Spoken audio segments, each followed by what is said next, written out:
ಅದಕ್ಕೆ ನನಗೆ ಬೇಸರ ಆಗಿ ಈಗ ಆತ್ಮಸಾಕ್ಷಿ ವಿರುದ್ಧವಾಗಿ ಕೆಲಸ ಮಾಡೋಕ್ಕಾಗ್ತಿಲ್ಲ ಅಂತೇಳಿ ಇವತ್ತು ನಾನು ರಾಜೀನಾಮೆ ಕೊಡ್ತೇನೆ. ಆತ್ಮಸಾಕ್ಷಿಗೆ ವಿರುದ್ಧವಾಗಿ ಕೆಲಸ ಮಾಡಲ್ಲ. ಫೋನ್ ಸ್ವಿಚ್ಡ್ ಆಫ್, ಸಂಪರ್ಕದಿಂದಲೇ ನಾಟ್ ರೀಚಬಲ್. ಕರ್ನಾಟಕದಲ್ಲೇ ಇಲ್ಲ, ತಮಿಳುನಾಡಿನತ್ತ ಪ್ರಯಾಣ.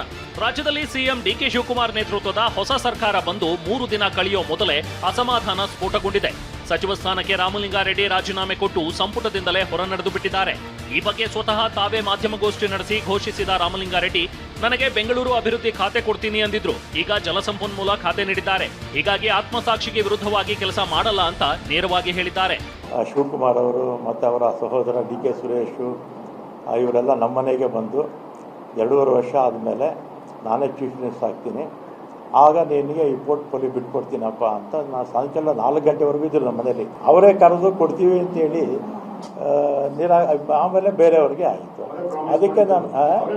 ಅದಕ್ಕೆ ನನಗೆ ಬೇಸರ ಆಗಿ ಈಗ ಆತ್ಮಸಾಕ್ಷಿ ವಿರುದ್ಧವಾಗಿ ಕೆಲಸ ಮಾಡೋಕ್ಕಾಗ್ತಿಲ್ಲ ಅಂತೇಳಿ ಇವತ್ತು ನಾನು ರಾಜೀನಾಮೆ ಕೊಡ್ತಾ ಇದ್ದೀನಿ ಅಷ್ಟೇ. ಆಮೇಲೆ ಕಾಂಗ್ರೆಸ್ ಪಕ್ಷದಲ್ಲೇ ಇರ್ತೀನಿ, ಕಾಂಗ್ರೆಸ್ ಶಾಸಕನಾಗಿ ಮುಂದುವರಿತೀನಿ, ಅದರಲ್ಲೇನು ಎರಡನೇ ಮಾತಿಲ್ಲ. ಯಾವ ಕಾರಣಕ್ಕೆ ನಾನು ರಾಜೀನಾಮೆ ಕೊಟ್ಟಿದ್ದೆ ಅಂತ ಜನಕ್ಕೆ ಗೊತ್ತಾಗಬೇಕು ಅಂತ ನಾನು ಮಾಧ್ಯಮಗಳ ಮುಖಾಂತರ ಜನಕ್ಕೆ ತಿಳಿಸ್ತಾ ಇದ್ದೀನಿ ಅಷ್ಟೇ. ನನಗೆ ಯಾರ ಮೇಲೂ ಕೋಪ ಇಲ್ಲ, ಸಿದ್ದರಾಮಯ್ಯವ್ರ ಮೇಲೂ ಕೋಪ ಇಲ್ಲ, ಶಿವಕುಮಾರ್ ಮೇಲೂ ಕೋಪ ಇಲ್ಲ, ಖರ್ಗೆ ಅವ್ರ ಮೇಲೂ ಕೋಪ ಇಲ್ಲವೇ ಇಲ್ಲ. ಹೀಗೆ ಸಚಿವ ಸ್ಥಾನಕ್ಕೆ ರಾಜೀನಾಮೆ ಘೋಷಿಸಿದ ಬೆನ್ನಲ್ಲೇ ರಾಮಲಿಂಗಾರೆಡ್ಡಿ ಫೋನ್ ಸ್ವಿಚ್ ಆಫ್ ಮಾಡಿ ತಮಿಳುನಾಡಿನತ್ತ ತೆರಳಿದ್ದಾರೆ ಎನ್ನಲಾಗಿದೆ. ಸಚಿವ ರಾಮಲಿಂಗಾರೆಡ್ಡಿ ರಾಜೀನಾಮೆ ನೀಡಿದ ಬೆನ್ನಲ್ಲೇ ತಮಿಳುನಾಡಿನತ್ತ ಹೊರಟಿದ್ರು. ಇದೀಗ ಜಯನಗರದ ಖಾಸಗಿ ಹೋಟೆಲ್ ಸಿಎಂ ಡಿಕೆ ಶಿವಕುಮಾರ್ ರಾಮಲಿಂಗಾರೆಡ್ಡಿಯನ್ನ ಭೇಟಿಯಾಗಿದ್ದಾರೆ. ಖಾತೆ ಹಂಚಿಕೆ ವಿಚಾರವಾಗಿ ರೆಡ್ಡಿ ಹೊಂದಿರುವ ಅಸಮಾಧಾನ ಶಮನಕ್ಕಾಗಿ ಮನವೊಲಿಸಲು ಸಿಎಂ ಡಿಕೆ ಮಾತುಕತೆ ನಡೆಸಿದ್ದಾರೆ. ಮತ್ತೊಂದೆಡೆ ರಾಮಲಿಂಗಾರೆಡ್ಡಿ ರಾಜೀನಾಮೆ ಬೆನ್ನಲ್ಲೇ ರೆಡ್ಡಿ ಕಾರು ತಡೆದು ಬೆಂಬಲಿಗರು ಪ್ರತಿಭಟಿಸಿದ್ದಾರೆ. ಬೆಂಗಳೂರು ನಗರಾಭಿವೃದ್ಧಿ ಸಚಿವ ಸ್ಥಾನವನ್ನ ರಾಮಲಿಂಗಾರೆಡ್ಡಿ ಅವರಿಗೆ ಕೊಡಬೇಕು ಅಂತ ಆಗ್ರಹಿಸಿ ರಾಮಲಿಂಗಾರೆಡ್ಡಿ ತೆರಳುತ್ತಿದ್ದ ಕಾರಿಗೆ ಬೆಂಬಲಿಗರು ಅಡ್ಡಲಾಗಿ ಮಲಗಿದ್ದಾರೆ. ರಾಮಲಿಂಗಾರೆಡ್ಡಿಗೆ ನ್ಯಾಯ ಬೇಕೆಂದು ಘೋಷಣೆ ಕೂಗಿದ್ದಾರೆ.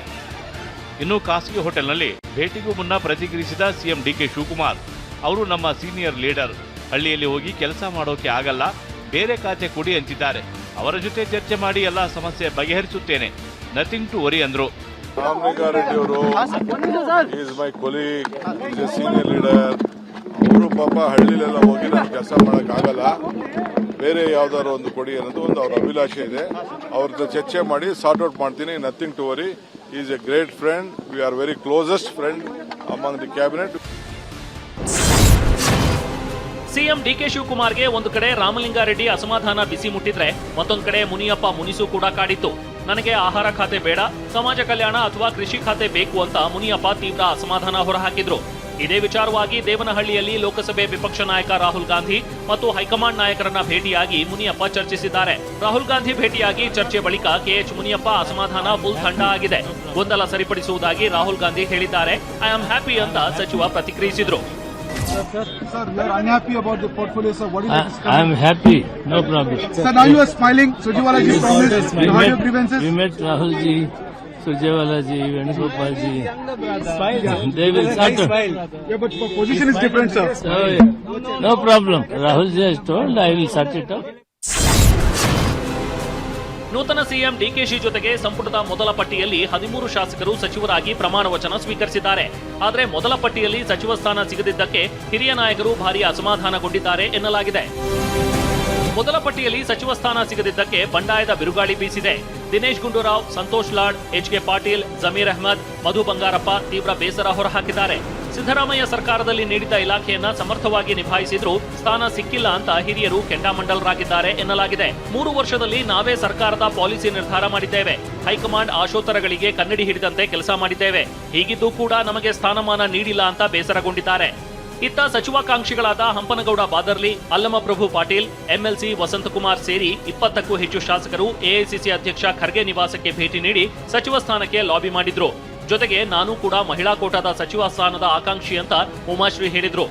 ಹೆಚ್ಚು ಸಚಿವ ಸ್ಥಾನವನ್ನ ಕೊಡಬೇಕು ಅಂತ ತೀರ್ಮಾನ ಆದಲ್ಲಿ ವಿಧಾನ ಪರಿಷತ್ತಿನಲ್ಲಿರತಕ್ಕಂಥ ನಾನು ಸಹ ಒಬ್ಬ ಆಕಾಂಕ್ಷಿಯಾಗಿ ಇರ್ತೇನೆ.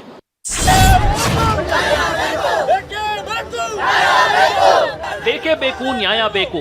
ಅನ್ಯಾಯ ಅನ್ಯಾಯ, ಜಮೀರ್ ಸಾಹೇಬ್ರಿಗೆ ಅನ್ಯಾಯ. ಜಮೀರ್ ಅಹ್ಮದ್ ಖಾನ್ಗೆ ಸಚಿವ ಸ್ಥಾನ ಕೈತಪ್ಪಿರೋದಕ್ಕೆ ಬೆಂಗಳೂರಿನ ಫ್ರೀಡಂ ಪಾರ್ಕ್ ಬಳಿ ಅಭಿಮಾನಿಗಳು ಪ್ರತಿಭಟನೆ ನಡೆಸಿದ ರೀತಿ ಇದು. ನೆಚ್ಚಿನ ನಾಯಕನಿಗೆ ಸಂಪುಟದಲ್ಲಿ ಅವಕಾಶ ಕೊಡಲೇಬೇಕು ಅಂತ ಅಭಿಮಾನಿಯೊಬ್ರು ಕಣ್ಣೀರಿಟ್ಟಿದ್ದಾರೆ. ಇನ್ನು ಸಚಿವ ಸ್ಥಾನ ಸಿಗುವ 2 ದಿನಕ್ಕೆ ಮೊದಲು ಆಡಿಯೋ ರಿಲೀಸ್ ಆಗಿದೆ. ಆ ಆಡಿಯೋ ಎಐ ಆಧಾರಿತವಾಗಿದೆ ಅಂತ ಅಭಿಮಾನಿಗಳು ಆಕ್ರೋಶ ವ್ಯಕ್ತಪಡಿಸಿದ್ರು. ಇದು ನಂಬಿಸಿ ಬೆನ್ನಿಗೆ ಚೂರಿ ಹಾಕಿದ ರೀತಿಯಾಯಿತು. ಮುಂದೆ ಕಾಂಗ್ರೆಸ್ ಪಕ್ಷ ನಿರ್ನಾಮ ಆಗುತ್ತೆ. 2028ಕ್ಕೆ ನಾವು ತಕ್ಕ ಪಾಠ ಕಲಿಸ್ತೀವಿ ಅಂತ ಅಭಿಮಾನಿಗಳು ಆಕ್ರೋಶ ವ್ಯಕ್ತಪಡಿಸಿದ್ರು. ನಿಮ್ಗೆ ಯಾವಾಗೂ ಬಿಟ್ಕೊಟ್ಟಿಲ್ಲ ಅವರು. ಇವಾಗ ನೀವು ಏನ್ ಮಾಡಿದ್ರಿ? ಅವ್ರಿಗೆ 4-5 ದಿವಸ ಆಯ್ತು, ನೀವು ಒಂದು ಸ್ಟೇಟ್ಮೆಂಟ್ ಕೊಟ್ಟಿಲ್ಲ. ನೀವು ಏನಕ್ಕೆ ಸಿದ್ದರಾಮಯ್ಯ ಅವ್ರ ಸಾಹೇಬ್ರೆ ಏನ್ ತಪ್ಪು ಮಾಡಿದ್ದಾರೆ ನಮ್ಮ ಸಾಹೇಬ್ರು? ಯಾವುದು ಫೇಕ್ ಆಡಿಯೋ ಇಟ್ಕೊಂಡು ನೀವು ಈ ತರ ನೀವು ಡಿ.ಕೆ. ಶಿವಕುಮಾರ್ ಸಾಹೇಬ್ರಿಗೆ ಹೇಳ್ಬೋದು ತಾನೆ. ಇವಾಗ 2028ರಲ್ಲಿ ಚುನಾವಣೆ ಬರ್ತೈತೆ. ಈ ಪಾರ್ಟಿ ದಿವಾಲಿಯಾಗಿ ಹೋಗುತ್ತೆ. ಯಾಕಂದ್ರೆ ಇದು ಬೆನ್ನಿಕ್ಕೆ ಚೂರಿ ಹಾಕಿರೋದು ಬರೇ ಜಮೀರ್ ಅಹಮದ್ ಖಾನ್ ಸಾಹೇಬ್ರಿಗೆ ಮಾತ್ರ ಇಲ್ಲ, ಇದು ಇಡೀ ಸಮಾಜಕ್ಕೆ ಇವರು ಬೆನ್ನಿಕ್ಕೆ ಚೂರಿ ಹಾಕಿದ್ದಾರೆ. ಇದು ಮುಸ್ಲಿಂ ಸಮುದಾಯದವರಷ್ಟೇ ಅಲ್ಲ, ಕೆಲ ಹಿಂದೂ ಸ್ವಾಮೀಜಿಗಳು ಕೂಡ ಜಮೀರ್ ಪರ ಬ್ಯಾಟ್ ಬೀಸಿದ್ದಾರೆ. ಬಂದಿರೋದು ಜಮೀರ್ ಮುಸಲ್ಮಾನರ ನಾಯಕ ಅಂತ ನಾನು ಬಂದಿಲ್ಲ. ಹಿಂದುಳಿದ ಅಲ್ಪಸಂಖ್ಯಾತರ ದಲಿತರ ನಾಯಕ ಮತ್ತು ಬಸವಣ್ಣನವರ ತತ್ವವನ್ನು ಒಪ್ಪಿಕೊಳ್ತಕ್ಕಂಥ ಜಮೀರ್ ಅಹಮದ್ ಖಾನ್ ಅಂತೇಳಿ ಇವತ್ತು ನಾನು ಬಂದಿದ್ದೇನೆ. ಪಕ್ಷ ಅವರು ಸಂಪುಟದಲ್ಲಿ ಸೇರ್ಕೊಂಡ್ರೆ ಸಾಕು, ನಮಗೆ ಖುಷಿ ಆಗ್ತದೆ.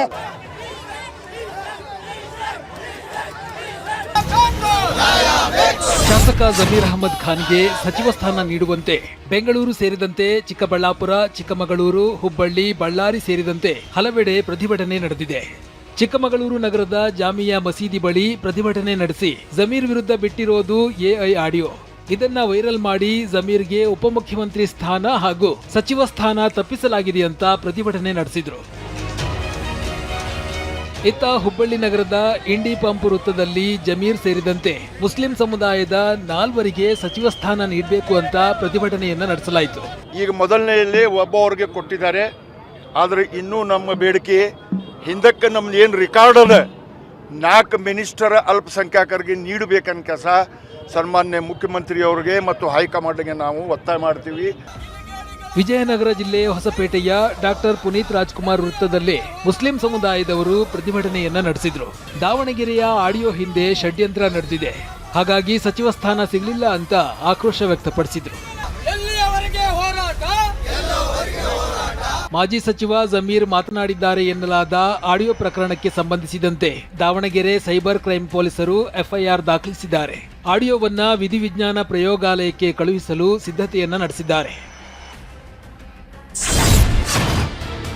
ಕಾಂಗ್ರೆಸ್ನಲ್ಲಿ ಸಚಿವರ ಖಾತೆ ಹಂಚಿಕೆ ಕಿಚ್ಚು ಬಿಜೆಪಿ ನಾಯಕರಿಗೆ ಅಸ್ತ್ರವಾಗಿದೆ. ಈ ಬಗ್ಗೆ ಕುಟುಕಿದ ಬಿಜೆಪಿ ರಾಜ್ಯಾಧ್ಯಕ್ಷ ವಿಜಯೇಂದ್ರ ಖಾತೆ ಸ್ಥಾನಮಾನ ಅನ್ನೋ ಕಿತ್ತಾಟ ನಡೀತಿದೆ. ಅದು ಯಾವಾಗ ಬೇಕಾದ್ರೂ ಮಧ್ಯಂತರ ಚುನಾವಣೆ ಬರಬಹುದು ಎಂದಿದ್ದಾರೆ. ವಿಜಯೇಂದ್ರ ಮಧ್ಯಂತರ ಚುನಾವಣೆ ಹೇಳಿಕೆಗೆ ಪರಿಷತ್ ಸದಸ್ಯ ಹಾಗೂ ಮಾಜಿ ಸಚಿವ ಉಮಾಶ್ರೀ ತಿರುಗೇಟು ಕೊಟ್ಟಿದ್ದಾರೆ. ಬಿಜೆಪಿಯವರು ಹಗಲು ಕನಸು ಕಾಣ್ತಿದ್ದಾರಂತ ಟಾಂಗ್ ಕೊಟ್ಟಿದ್ದಾರೆ. ರಾಜ್ಯದಲ್ಲಿ ಅಭಿವೃದ್ಧಿ ಇಲ್ಲ, ಮುಖ್ಯಮಂತ್ರಿಗಳಿಗೆ ನಿದ್ರೆಗೆಡಿಸುವಂಥದ್ರಲ್ಲಿ ಯಾವುದೇ ಒಂದು ಸಂಶಯ ಇಲ್ಲ. ಅವಧಿ ಪೂರ್ವ ಚುನಾವಣೆ ನಡೆದರೂ ಕೂಡ ಆಶ್ಚರ್ಯ ಪಡಬೇಕಾಗಿಲ್ಲ. ಅದೆಲ್ಲ ಅವ್ರ ಕನಸು ಅವ್ರದ್ದು. ಆದಷ್ಟು ಬೇಗ ಅಧಿಕಾರಕ್ಕೆ ಬರಬೇಕು ಅಂತ ಹಪಾಪಿ ಇದೆಯಲ್ಲ, ಅದ್ರ ಮೂಲಕ ಅದ್ರ ಪ್ರಕಾರ ಹೇಳ್ತಾ ಇದ್ದಾರೆ. ಅದೆಲ್ಲ ನಮ್ಮ ಒಂದು ಕಾಂಗ್ರೆಸ್ ಸರ್ಕಾರದಲ್ಲಿ ಆಗೋದಿಲ್ಲ. ಬಿಜೆಪಿ ನಾಯಕರು ಕಾಂಗ್ರೆಸ್ ಒಳಗೆ ನಡೆಯುತ್ತಿರುವ ಗೊಂದಲವನ್ನೇ ಬಳಸಿಕೊಂಡು ಕಾಲೆಳೆದಿದ್ದಾರೆ. ವಿಧಾನಸಭೆ ವಿಪಕ್ಷ ನಾಯಕ ಆರ್ ಅಶೋಕ್ ನೇರವಾಗಿ ಸಿಎಂ ಡಿಕೆ ವಿರುದ್ಧ ವಾಗ್ದಾಳಿ ನಡೆಸಿದ್ದಾರೆ. ಹಳೆ ಸಿನಿಮಾದ ಹೊಸ ಪೋಸ್ಟರ್ ರಿಲೀಸ್ಗೆ ಮುನ್ನ ದಂಗೆ ಶುರುವಾಗಿದೆ ಅಂತ ಲೇವಡಿ ಮಾಡಿದ್ದಾರೆ. ಕಾಂಗ್ರೆಸ್ ಅಲ್ಲಿ ಒಳಜಗಳ ಬೇಗುದಿ ಇದೆ, ಜ್ವಾಲಾಮುಖಿ. ಮುಂದಿನ ದಿನಗಳಲ್ಲಿ ಇದು ಜ್ವಾಲಾಮುಖಿ ಆಗ್ತೈತೆ. ಡಿ.ಕೆ. ಶಿವಕುಮಾರ್ ಅವರ ಹಳೆ ಸಿನಿಮಾ ಹೊಸ ಪೋಸ್ಟರ್ನ ರಿಲೀಸ್ ಆಗಕ್ಕೆ ಮುಂಚೆನೇ ದಂಗೆ ಶುರುವಾಗಿದೆ. ಸ್ವೇರಿಂಗ್ ಆದ 3 ದಿನದಲ್ಲಿ 3 ಬಾಳು ಆಗ್ತಾ ಇದೆ. ರಾಮಲಿಂಗಾರೆಡ್ಡಿ ಅಂತ ಹಿರಿಯರು 8 ಬಾರಿ ಡಿ.ಕೆ. ಶಿವಕುಮಾರ್ ಈ ಥರ ಮಾತು ಕೊಟ್ಟು ಮೋಸ ಮಾಡುವಂಥ ಪದ್ಧತಿ ಇದೆಯಲ್ಲ, ಅದು ಸರಿ ಇಲ್ಲ. ಇದು ಉತ್ತರ ಕುಮಾರನ ಸರ್ಕಾರವೋ ಉತ್ತರಾಭಿಮುಖ ಸರ್ಕಾರವೋ ಅಂತ ವಿಧಾನ ಪರಿಷತ್ ವಿಪಕ್ಷ ನಾಯಕ ಛಲವಾದಿ ನಾರಾಯಣಸ್ವಾಮಿ ಕಿಡಿಕಾರಿದ್ದಾರೆ. ಮೊನ್ನೆಯಿಂದ ದೇಗುಲಕ್ಕೆ ಹೋಗೋದು ದರ್ಶನ ಪಡೆಯುವುದೇ ಆಗಿದೆ.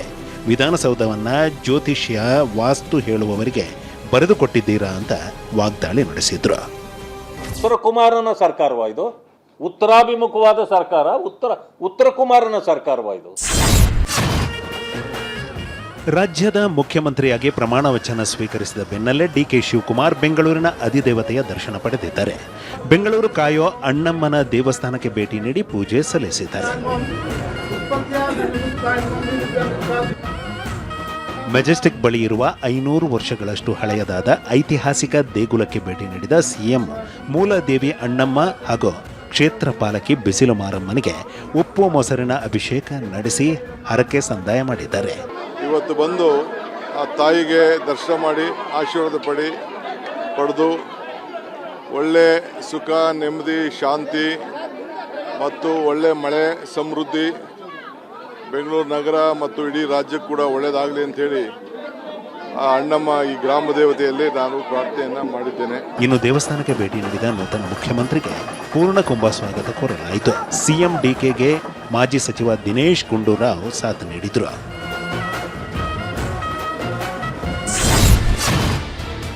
ಇತ್ತ ರಾಹುಲ್ ಗಾಂಧಿ ತಾಜ್ ಹೋಟೆಲ್ನಲ್ಲಿ ಮೀಟಿಂಗ್ ನಡೆಸದೆ ಎಲ್ಲ ನಾಯಕರ ಜೊತೆ ನೇರವಾಗಿ ವಿಧಾನಸಭೆಗೆ ಬಂದ್ರು.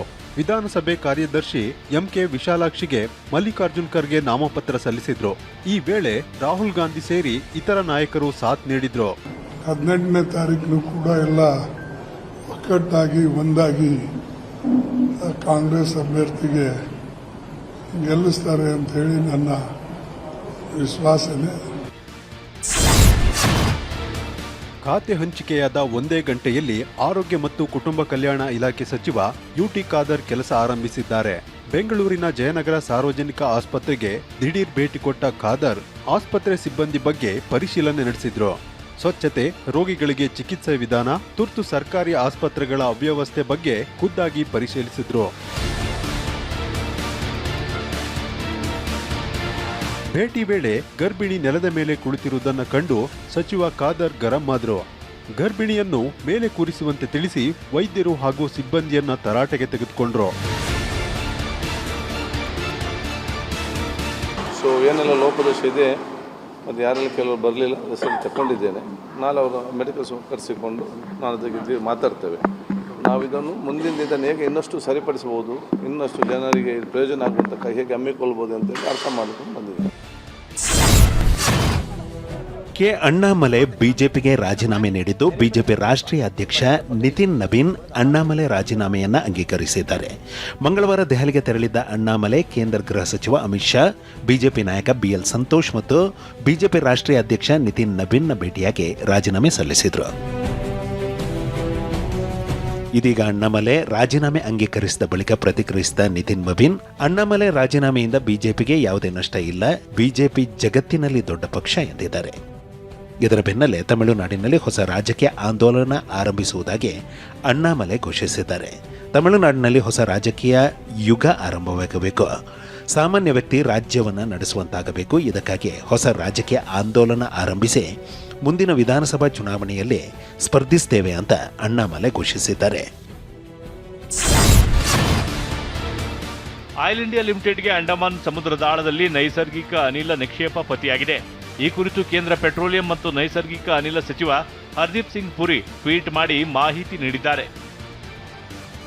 ಅಂಡಮಾನ್ ದ್ವೀಪಗಳ ಪೂರ್ವ ಕರಾವಳಿಯಿಂದ 15 ಕಿಲೋಮೀಟರ್ ದೂರದಲ್ಲಿ 355 ಮೀಟರ್ ಆಳದಲ್ಲಿ ಆಯಿಲ್ ಇಂಡಿಯಾ ಲಿಮಿಟೆಡ್ ಕೊರೆಯಲಾದ ಶ್ರೀ ವಿಜಯಪುರಂ 3 ಪರಿಶೋಧನಾ ಬಾವಿಯಲ್ಲಿ ನೈಸರ್ಗಿಕ ಅನಿಲದ ನಿಕ್ಷೇಪ ಸಿಕ್ಕಿದೆ.